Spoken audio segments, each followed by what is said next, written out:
E si è messo a gridarmi: non chiamare i carabinieri, fermati lì, e aveva in mano un piede di porco. Lo scorso sabato si erano introdotti nell'abitazione della sindaca di Vittorio Veneto Mirella Bagliana, che in quel momento si trovava in casa con la madre. A distanza di una settimana il copione si è ripetuto in via Carrettuzza, a Cappella Maggiore, e a essere presa di mira è stata invece la casa dei vicini.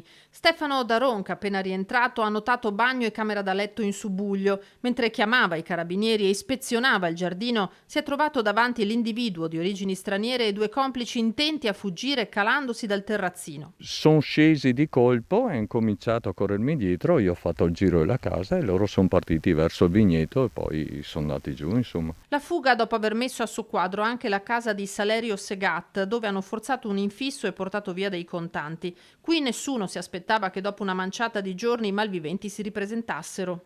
Quello è inquietante, no? Cioè nel senso che uno dice adesso cosa faccio? Sicuramente quando sono entrati alla sindaca hanno testato anche un po' la zona, perché vedendo che nessuno è intervenuto, che erano lì, sicuramente anche quello. Ha avuto paura? Dio, quando sono arrivati in tre sì, con i pezzi di ferro in mano eccetera, sì, se è uno ancora dici ok, ma sono in tre.